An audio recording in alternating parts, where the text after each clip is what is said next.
Waktu kepada penasihat hukum untuk bertanya kepada para ahli ini selama 2 jam. Ya, silahkan manfaatkan sebaik-baiknya.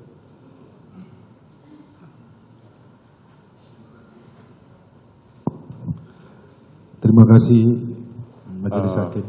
Mohon saksi pegang mic-nya. Ya. Terima kasih kepada Jaksa Penuntut Umum juga.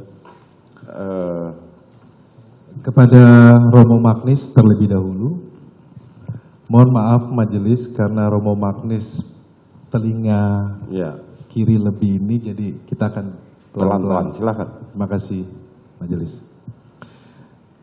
Kepada Profesor Dr. Frans Magnis Suseno, terima kasih sudah berkenan menjadi ahli pada hari ini. Merupakan guru besar emeritus Sekolah Tinggi Filsafat Triyakara, Jakarta. Izinkan kami bertanya kepada ahli. Ahli kita kenal sebagai ahli filsafat moral. Mohon ahli menjelaskan tentang filsafat moral dan sumbangannya dalam membantu menjelaskan masalah-masalah etika moral. Terima kasih, Yang Mulia. Saya dalam filsafat moral atau etika, biasanya saya pakai etika, kata etika, ada 2 masalah yang relevan.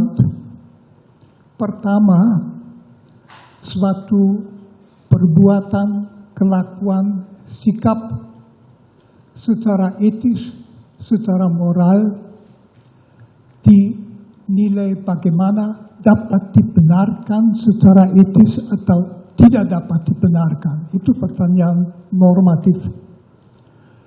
Pertanyaan kedua adalah apabila seseorang melakukan sesuatu yang menurut norma etika tidak dapat dibenarkan,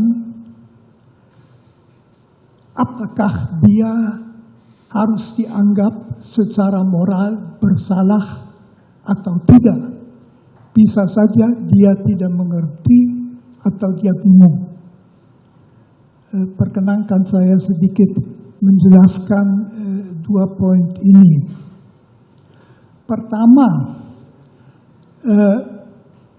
kita ambil contoh, apakah menembak mati orang yang tidak berdaya, yang tidak mengancam, secara etis dapat dibenarkan? Jawaban etika saya kira unanim, tidak dapat dibenarkan. Tentu ada kekecualian. Satu kecualian itu misalnya Algojo dalam menjalankan hukuman mati sesuai dengan undang-undang yang berlaku. Yang satu itu di dalam sebuah pertempuran para kombatan boleh menembak sampai bunuh. Yang ketiga dalam rangka membela nyawa, baik nyawa sendiri dari bela sendiri maupun nyawa orang lain, itu kekecualian. Kecuali dalam 3 kasus ini secara etis jelas menembak mati orang adalah pelanggaran yang berat. Masih poin kedua yang penting di dalam rangka normatif. Apakah orang yang berhak memberi perintah dapat memerintahkan orang lain melakukan sesuatu, misalnya menembak orang yang sudah tidak berdaya sampai mati atau tidak? Di situ juga etika itu jelas jawabannya, memerintahkan sesuatu yang secara etis salah berat, tidak bisa dan tidak ada kewajiban untuk menaatinya, malah perintah yang tidak etis wajib ditolak. Itu yang pertama secara normatif. Pertanyaan kedua yang sudah sejak filsafat moral abad pertengahan, misalnya Thomas Aquinas, terus kan hampir semua filosof moral sependapat. Ada pertanyaan lain, yaitu mengenai kebersalahan orang yang melakukan sesuatu yang secara etis tidak dapat dibenarkan.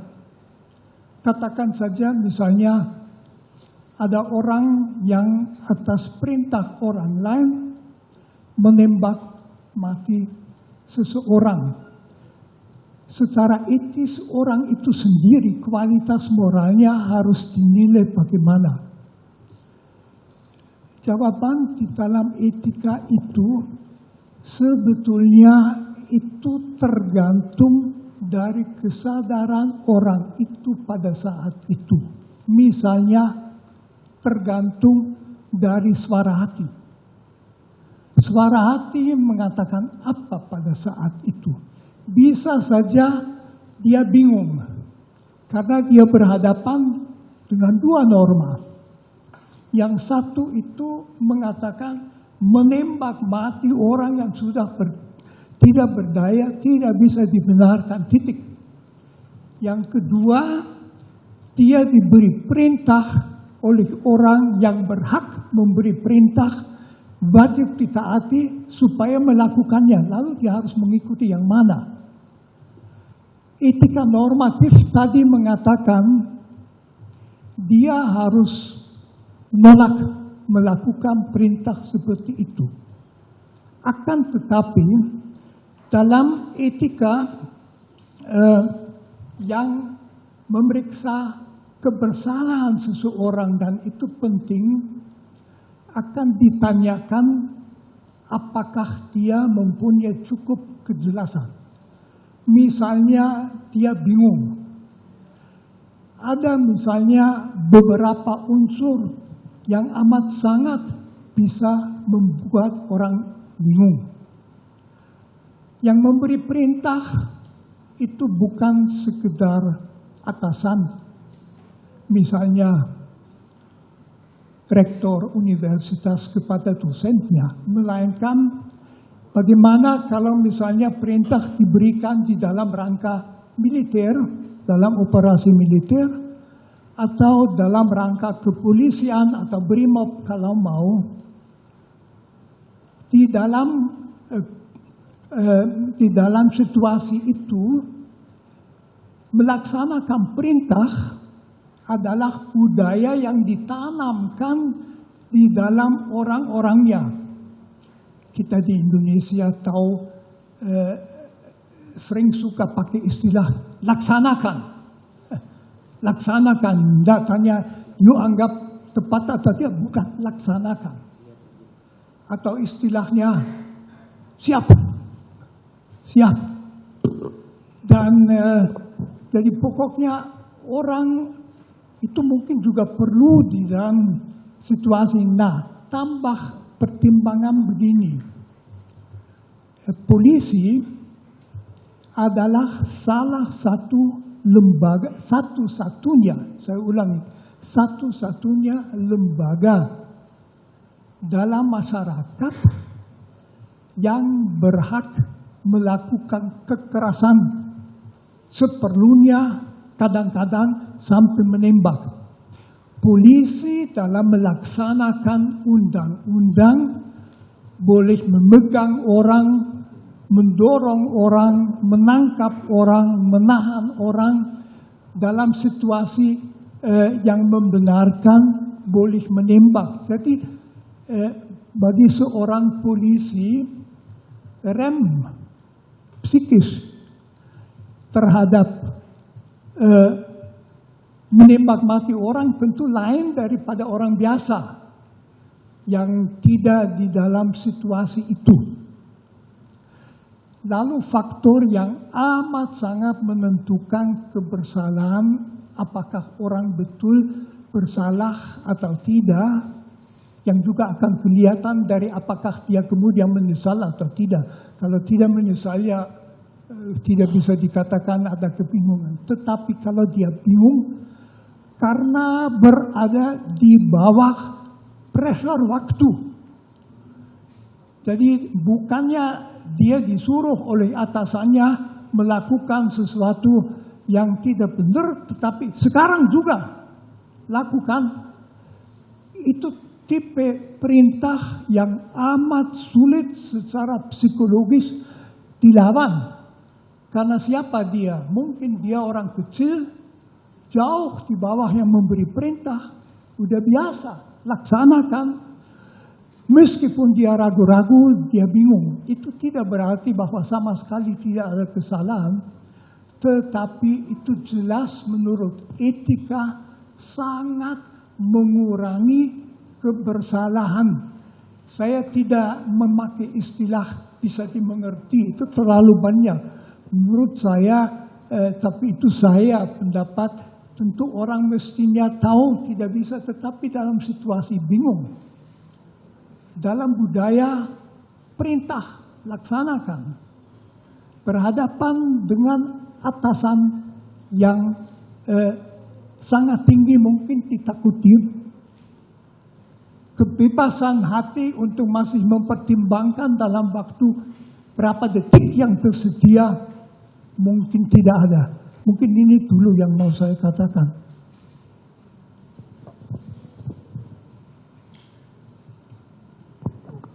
Terima kasih atas penjelasan ahli.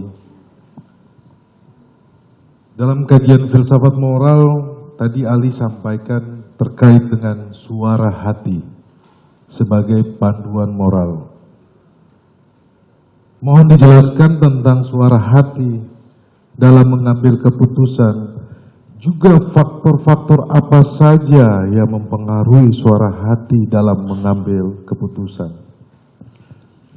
Suara hati adalah istilah bagi kesadaran masing-masing orang tentang apa, bagaimana dalam situasi konkret tertentu ia harus bertindak supaya bertindak secara baik dan tidak jahat. Jadi itu semacam penilaian yang ada pada manusia, tentu berdasarkan hati nurani. Manusia punya hati nurani. Hati nurani mengatakan, lakukanlah selalu yang baik dan jangan pernah yang jahat, yang tidak adil dan sebagainya.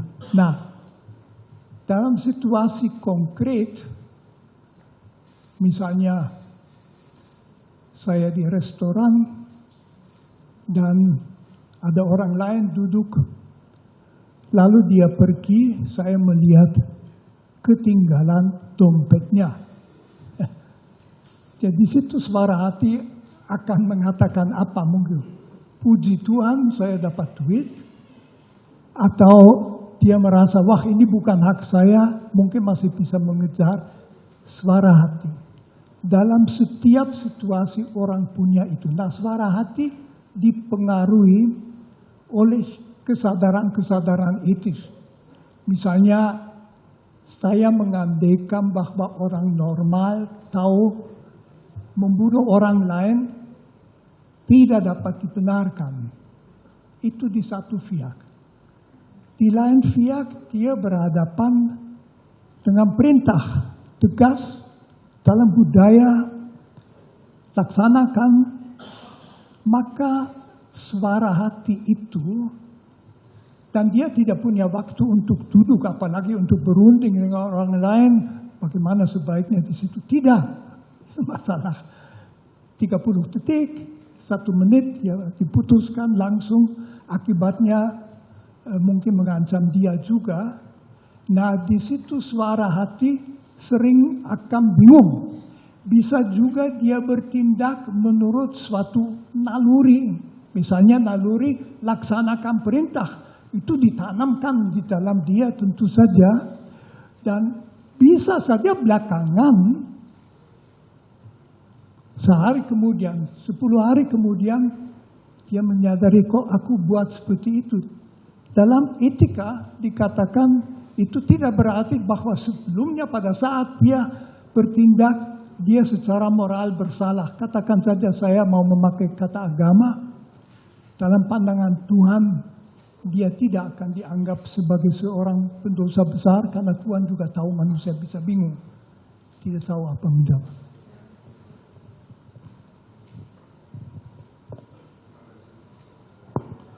Terima kasih atas penjelasan Ali.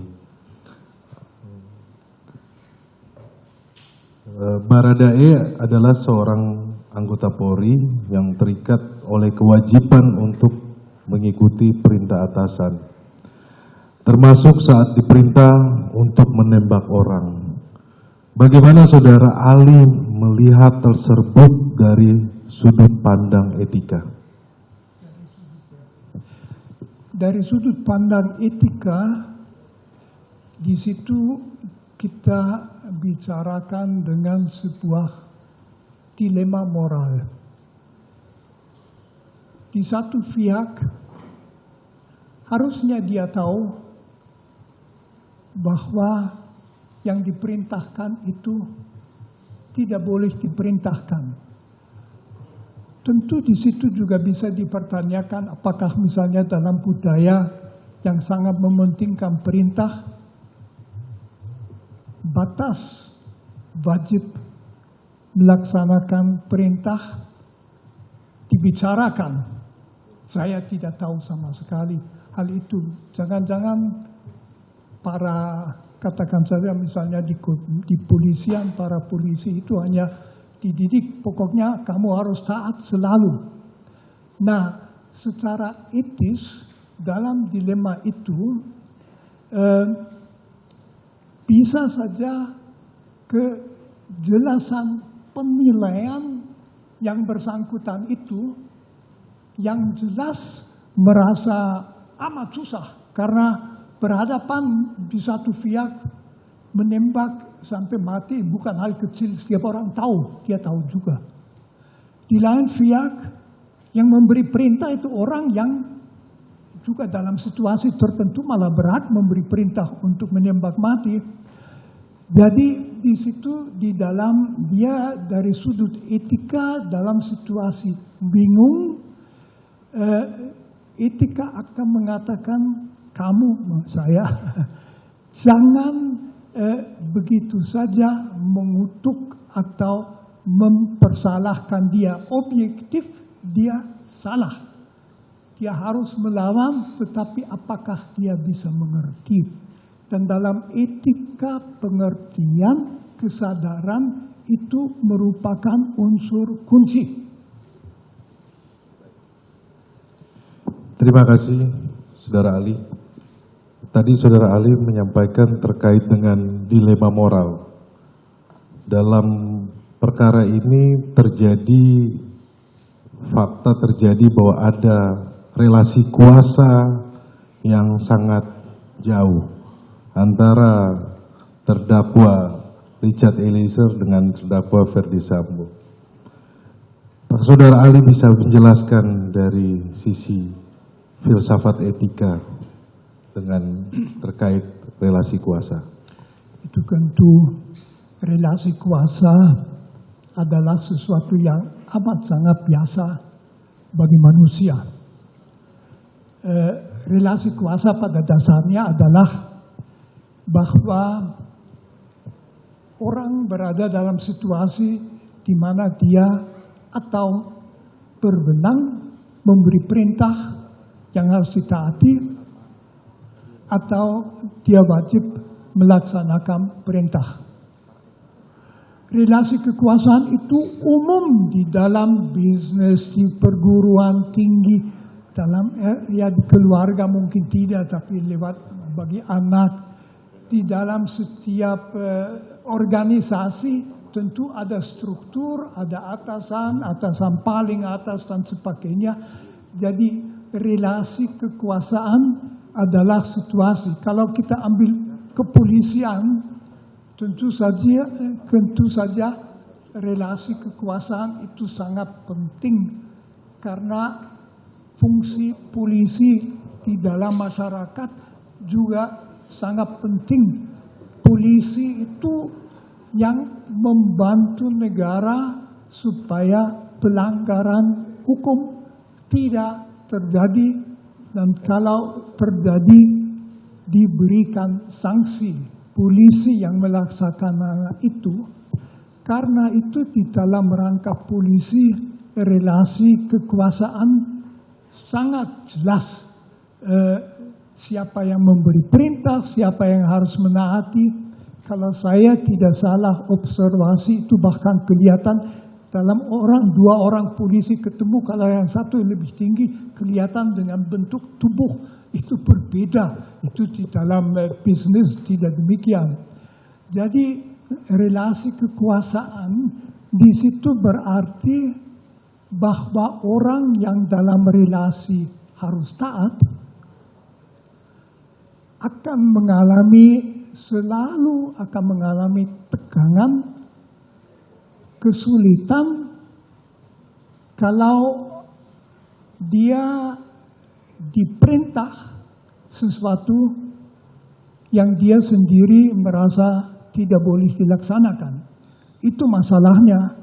Jadi dia tidak bebas memilih begitu saja kulakukan, misalnya ku tembak orang itu, tetapi dia diperintah, dia tahu bahwa perintah harus dilaksanakan, bahwa dalam lembagaku, yaitu misalnya di kepolisian, menaati perintah sebetulnya nggak bisa dipertanyakan.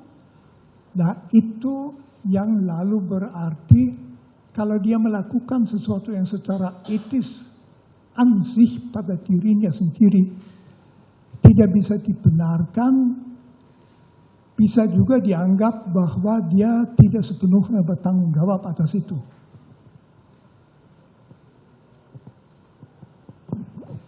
Terima kasih, Saudara Ali.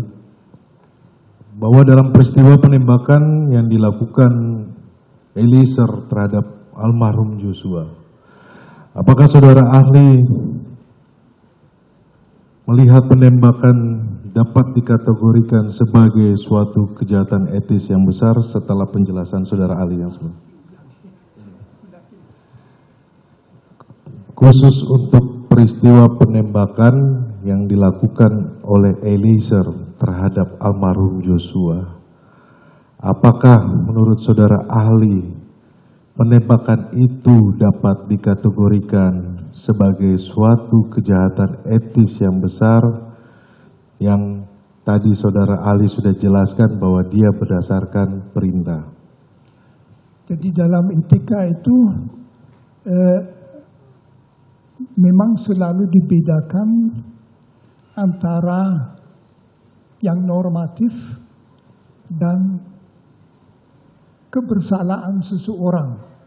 Yang dalam agama, di agama Katolik, kebersalahan itu disebut berdosa, ya, orang berdosa. Tapi dalam etika saya tidak pakai istilah itu. Dalam etika saya pakai istilah bersalah secara etis, boleh dituduh kamu secara etis adalah buruk. Kita dalam bahasa biasa mempunyai istilah itu orang jahat misalnya. Jahat itu berarti etis buruk. Nah, orang yang dalam situasi relasi kekuasaan tadi melakukan sesuatu yang sebetulnya secara objektif menurut etika normatif jelas tidak boleh dilakukan, belum tentu bisa disebut jahat. Karena dia tidak melakukannya karena sebetulnya mengabaikan norma moral, tapi tidak tahu mana yang ditaati. Penilaian moralnya itu dalam suara hati keliru. Dalam etika faham suara hati yang keliru banyak dibicarakan. Di situ dikatakan orang wajib untuk membentuk suara hati Jadi supaya perasaan moral sesuai dengan norma-norma objektif, tetapi orang yang sesudah melakukan sesuatu sadar, wah keliru itu, tidak berarti bahwa sebelumnya dia orang jahat. Jadi dari sudut kebersalaan pribadi itu amat sangat relevan. Yang dinilai pada orang adalah secara etis, tanggung jawab etis di dalam kasus itu. Jadi sejauh mana dia bertanggung jawab. Tanggung jawab seperti tadi saya katakan, makin dia bingung, makin dia mungkin merasa antara dua kewajiban, jangan melakukan ini, tetapi taatilah. Kebingungan itu mengurangi kejelasan suara hati, dia bisa keliru tanpa boleh disebut jahat atau itu. Terima kasih untuk penjelasan Saudara Ali. Pertanyaan dari saya yang terakhir, Ali, terkait dengan peristiwa penembakan terhadap Yosua oleh Eliezer, dari sudut kajian filsafat moral, apa saja unsur-unsur yang menurut Saudara Ali dapat meringankan terdakwa Eliezer? Menurut saya yang tentu paling meringankan adalah kedudukan yang memberi perintah itu. Itu bukan ajutannya atau macam itu, tapi orang yang berkedudukan tinggi, yang jelas berhak memberi perintah, yang di dalam, sejauh saya tahu, di dalam kepolisian tentu akan ditaati.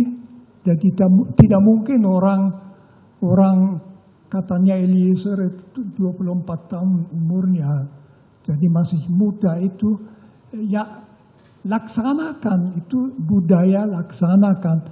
Itu adalah unsur yang paling kuat. Yang kedua, tentu keterbatasan situasi, itu situasi yang tegang, yang amat sangat membingungkan. Saya kira semua itu, di mana dia pada saat itu juga harus menentukan laksanakan atau tidak.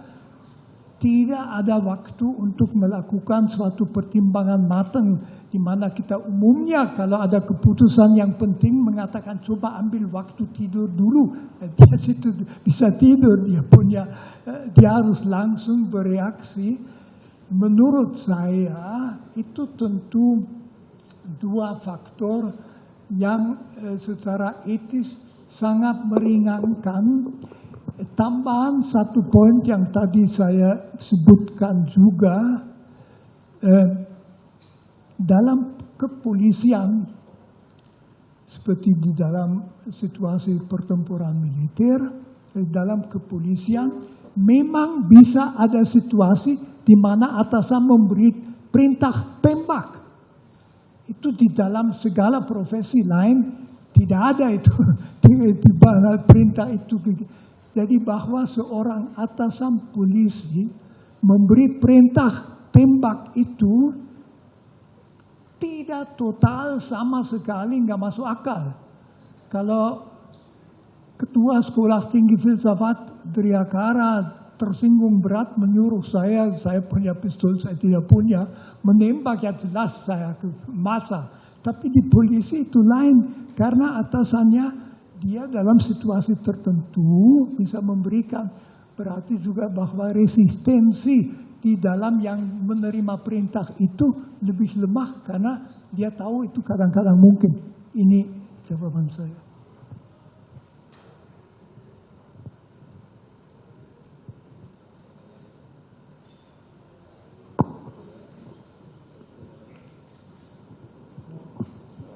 Dilanjut saksi yang lain dulu aja.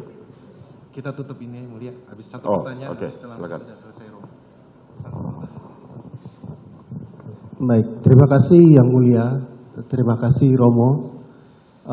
Saya mau tanya Romo, ini ada sebuah statement yang sangat baik dari Bapak Baharudin Lopa ya, mantan Jaksa Agung kita.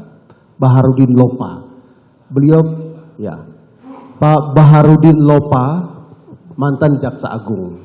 Dia bilang bahwa banyak yang salah jalan tetapi merasa tenang karena banyak teman yang sama-sama salah. Beranilah menjadi benar meskipun sendirian. Dalam perkara ini kami melihat bahwa saudara Richard Eliezer ini mengakui dengan jujur bahwa ia yang menembak Joshua. Dan dia juga melihat Ferdy Sambo menembak Joshua. Sedangkan Kuat Maruf dan Ricky, mereka ada di situ tapi mereka tidak mengatakan tidak melihat.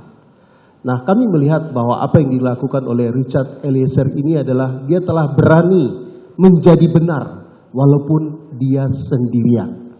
Dan karena itu kami ingin minta pandangan dari Romo tentang karakter secara moral etika seseorang seperti Richard Eliezer yang mengakui kesalahannya, bertobat dan mau menjadi justice collaborator. Terima kasih Romo.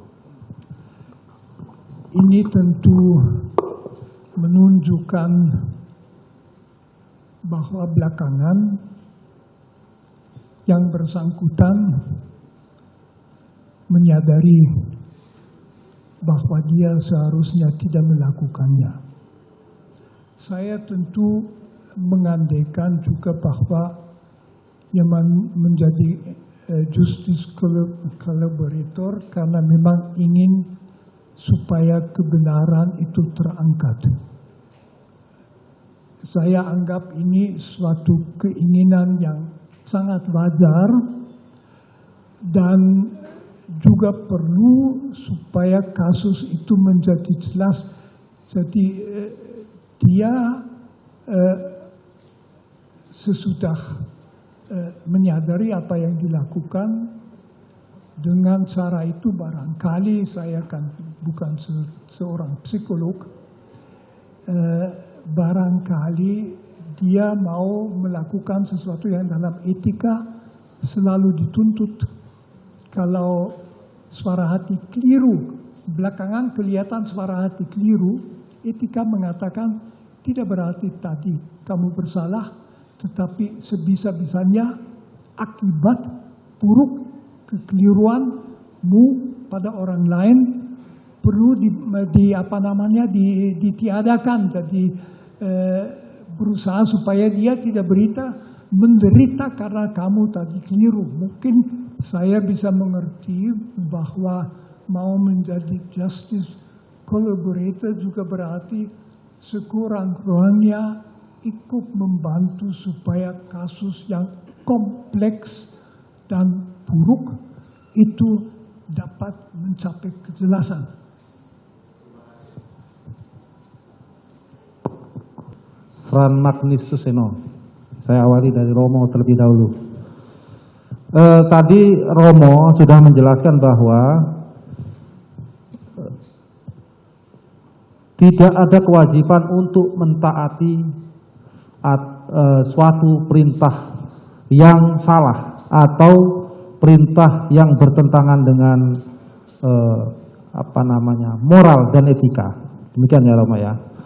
Nah, dari sisi filsafat moral sendiri Romo, ketika seseorang yang diperintah untuk melakukan suatu perbuatan yang jahat taruhlah, ya kan? Nah, kemudian antara yang memerintah dan diperintah, ya kan? Dari sisi filsafat moral, apakah mengenal ada perbedaan pertanggungjawaban terkait derajat kesalahan dari masing-masing pelaku ini, Romo? Apakah semua pelaku mempunyai derajat yang sama terhadap kesalahan yang dilakukan? Maaf, bisa sedikit lebih lambat saya. Baik, Romo. Dari filsafat moral, itu apakah mengenal? Silakan. Baik. Suara saya agak kerasan, nggak apa-apa ya Romo ya. Mohon maaf ini. Baik. Tadi Romo menjelaskan bahwa, ya kan, tidak ada kewajiban untuk mentaati suatu perintah yang salah, ya kan? Dilihat dari sisi filsafat moral dan etika. Karena sesuatu hal yang bertentangan dengan moral dan etika itu tentunya tidak boleh dilakukan. Nah, dari sisi filsafat moral sendiri, untuk menilai derajat kesalahan seseorang itu apakah tetap ada bahwa seseorang itu dapat menanggung pertanggungjawaban yang sama atau tetap ada perbedaan dilihat dari kesalahan dari masing-masing pelaku itu sendiri, Romo? Jelas ada perbedaan. Orang akan bertindak berdasarkan kesadaran pada saat itu.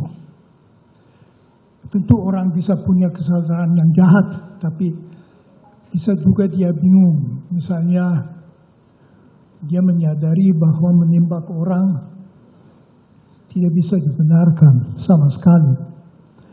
Sekaligus dia mendapat perintah.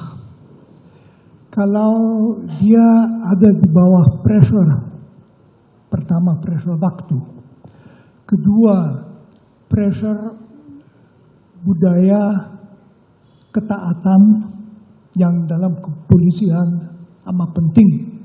Tidak bisa di situ setiap orang berunding dulu apa mau taat atau tidak, apalagi dalam situasi ini. Dia bisa menjadi sangat bingung dan mungkin akhirnya langsung bertindak sesuai yang secara instingtual itu keluar. Jadi kalau dia punya insting, befehl is befehl, bahasa Jerome, perintah adalah perintah, lalu rem etis akan sangat lemah. Saya tidak tahu apa yang menjawab pertanyaan. Baik. Jika ada perbedaan derajat pertanggungjawaban dilihat dari kesalahan. Nah, dihubungkan dengan mungkin ilustrasi ya kasusnya. Jika tadi, sebagaimana yang Romo jelaskan bahwa seseorang itu melakukan perbuatan karena dalam keadaan bingung. Dan apakah dia harus menjalankan perintah atau tidak. Terus kemudian dihubungkan dengan relasi kuasa juga. Tingkat kepangkatannya jaraknya sangat jauh. Yang seorang jenderal memerintahkan umpama seorang brigadir. Terus kemudian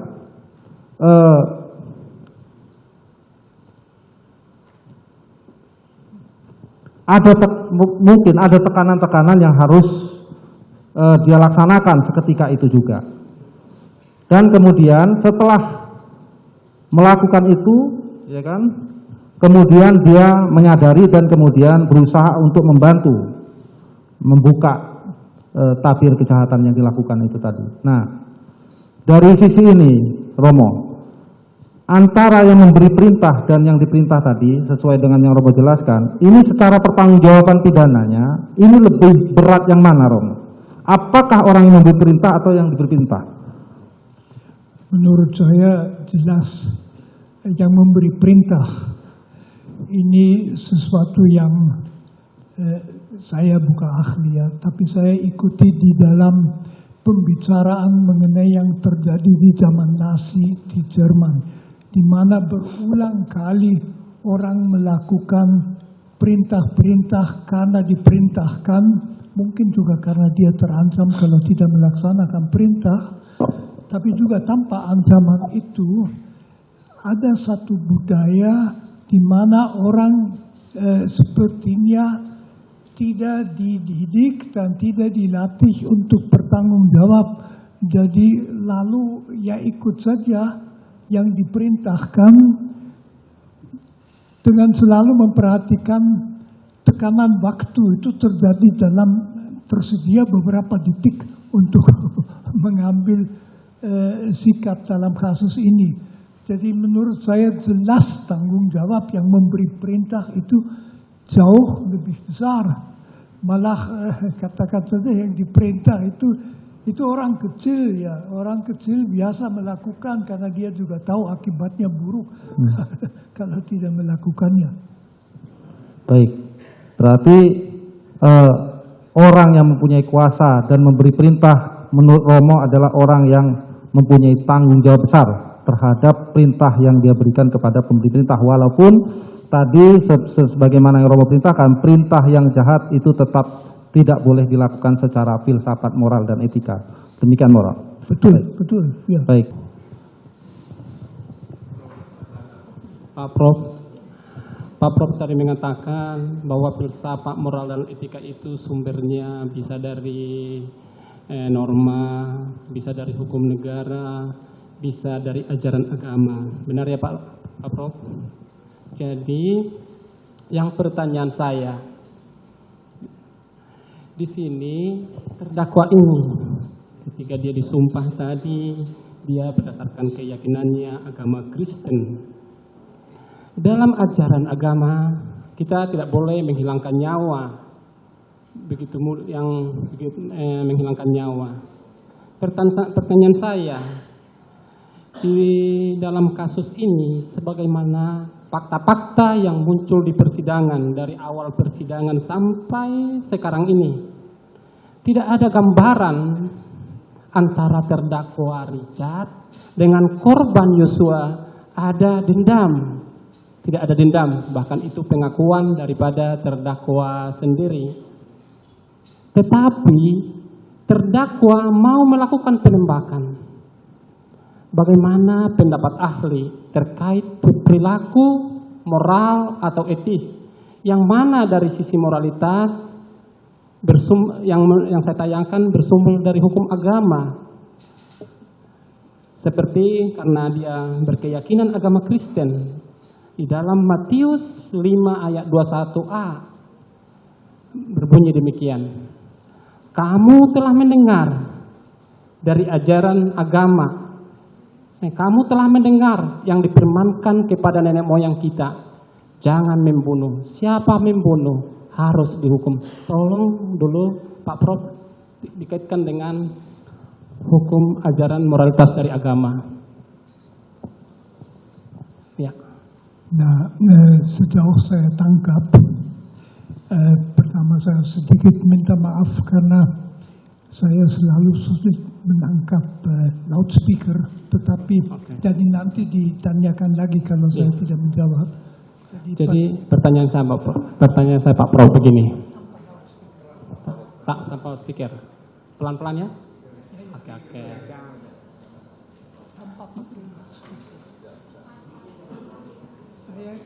Tanpa mic, oke.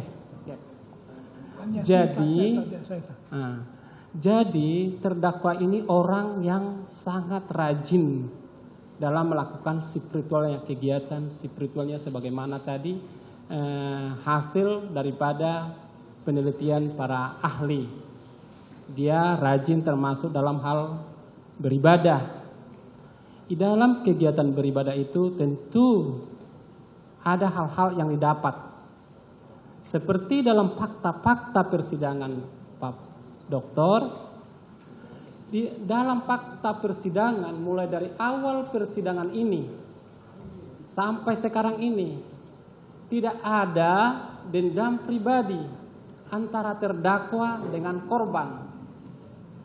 Tetapi terdakwa ini melakukan penembakan hingga korban meninggal dunia.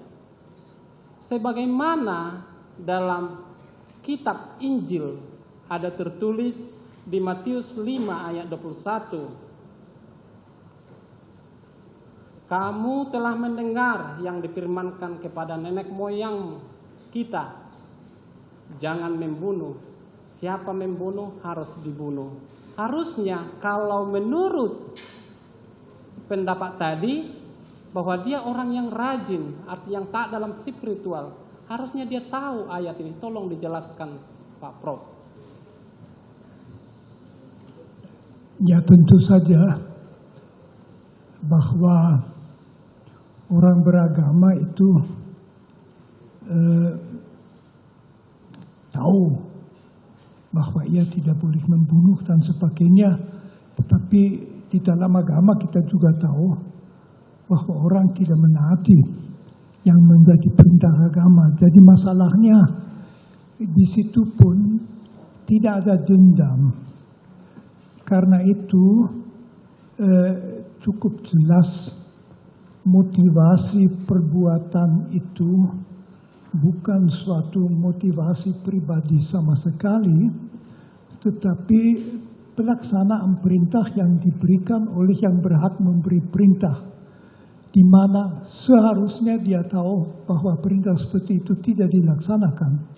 Akan tetapi itu mungkin saja di dalam budayanya sendiri, di dalam budaya polisi, apalagi di tekanan pada waktu itu yang tegang masalah seminit dan sebagainya, ya dia melaksanakan saja perintahnya. Dari sudut agama itu sebetulnya tidak berbeda dari sudut etika. Kita bertanya sejauh mana dia bertanggung jawab, mungkin tanggung jawab sangat sedikit. Itulah karena di dalam situasi di bawah presernya dia juga tidak akan memikirkan sikap Yesus dan yang dikatakan Yesus itu. Dia hanya ya aku harus melakukan apa, saya oleh orang di atas yang kuasa benar disuruh itu, ya lalu dia tembak. Tentu orang ketiga seperti saya bisa mengatakan seharusnya setiap orang juga di polisi dididik supaya tahu ada perintah yang tidak boleh dilaksanakan, tapi itu jarang sekali. Jadi menurut saya ya segi agama tidak menambah banyak sekali. Dia itu bingung, Tuhan juga melihat yang bingung. Manusia mempunyai sistem hukum, dia harus dalam rangka hukum secara adil ditangani. Adil juga berarti memperhatikan sejauh mana dia bertanggung jawab.